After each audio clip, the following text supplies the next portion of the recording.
Hey y'all, Robbie Falk from Disharoon Park, Davenport Field, in Charlottesville, Virginia. Game two, or I guess game two for Mississippi State. Game four, I guess, in this regional of the Charlottesville Regional. State and Virginia facing off.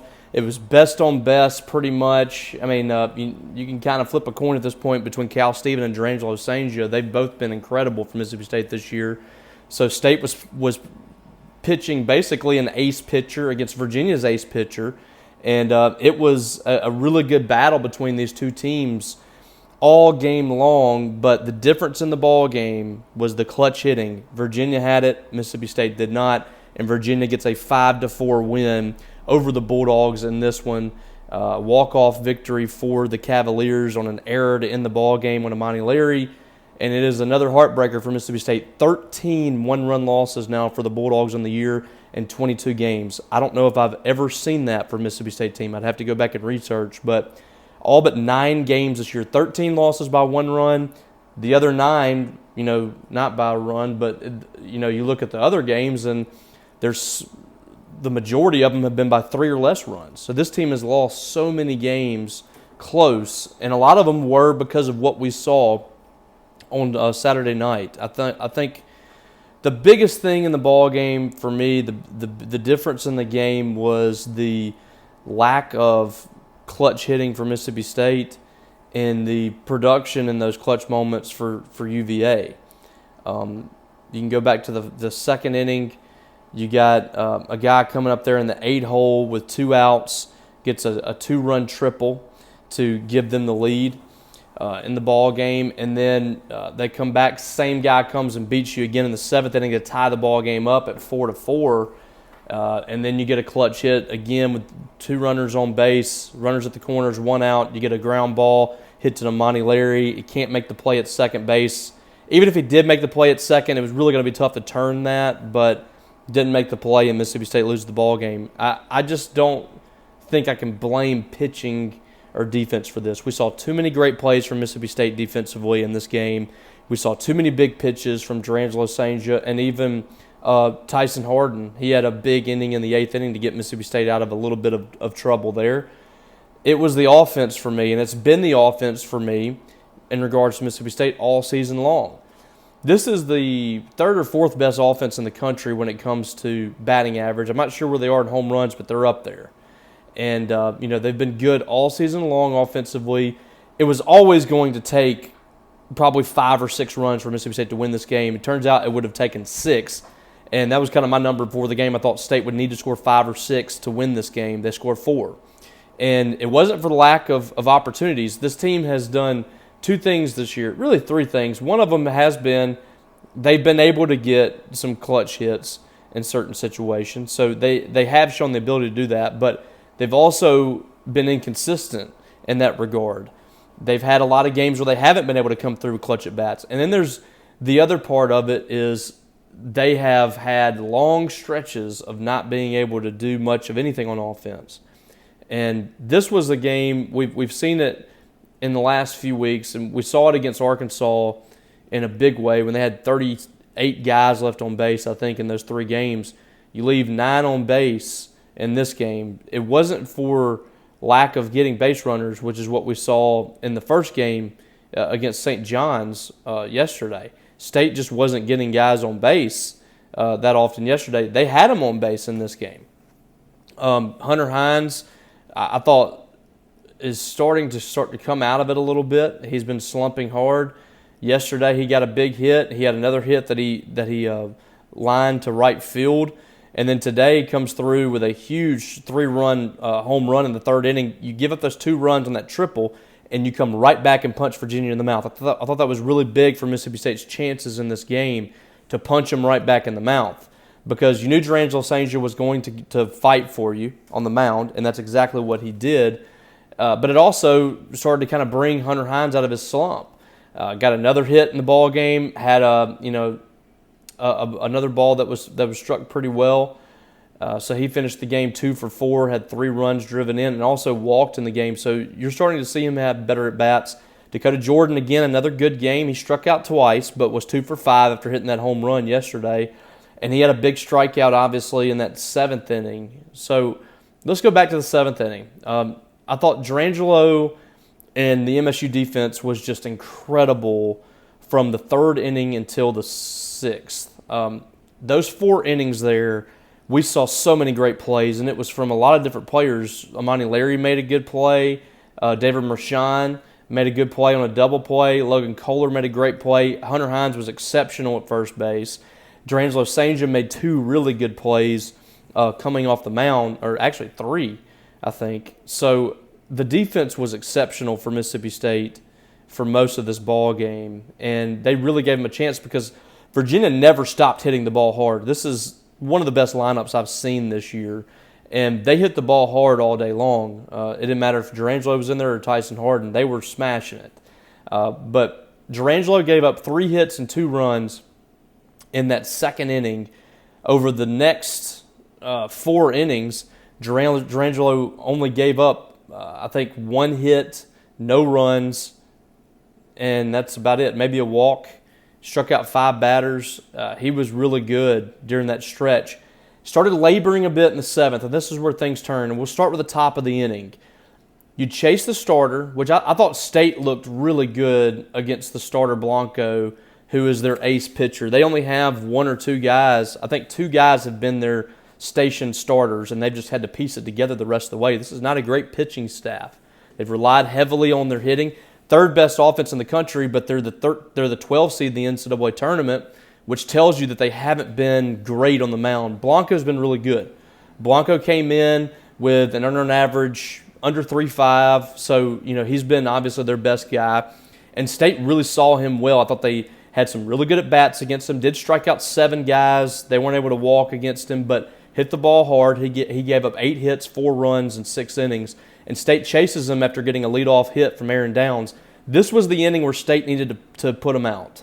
And if you would have gotten a couple of runs this inning, I think they would have had a great chance to win this ball game. I really do think 6 would have got it for State. And that sounds obvious at this point when Virginia scored 5 runs, but I think if you go up 6-2 at that point, what you got coming in the bullpen after that, you got some juice. I think State could find a way to win this game, but they just weren't able to do it.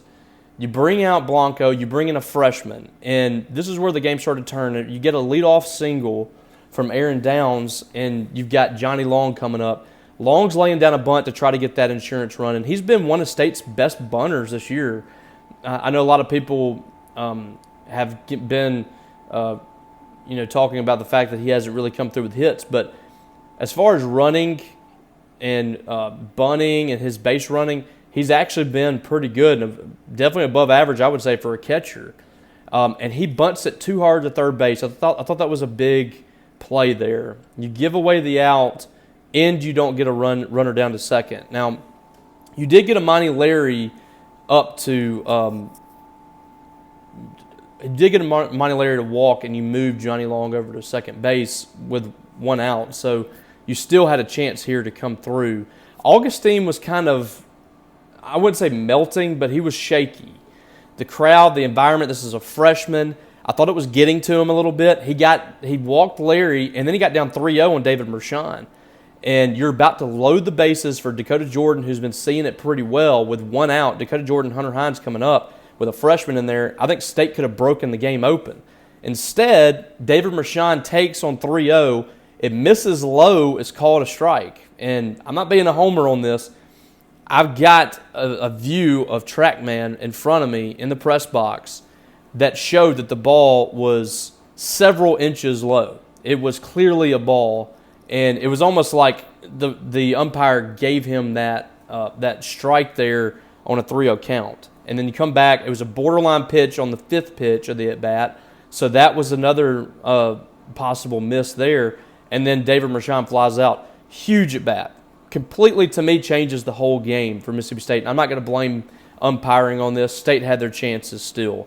But that was a big at-bat. It changed the momentum of the game. It gave this guy confidence. He strikes out Dakota Jordan, and this play starts to erupt, and all the momentum shifts to Virginia. And we saw it kind of unravel for Mississippi State. In the 7th, Jurrangelo St. was just not as sharp. Gave up a couple of hits through the, they kind of went through the middle of the infield, and then he gives up a 2-run single from Becker, and it's a tie game, and it's anybody's ball game at that point.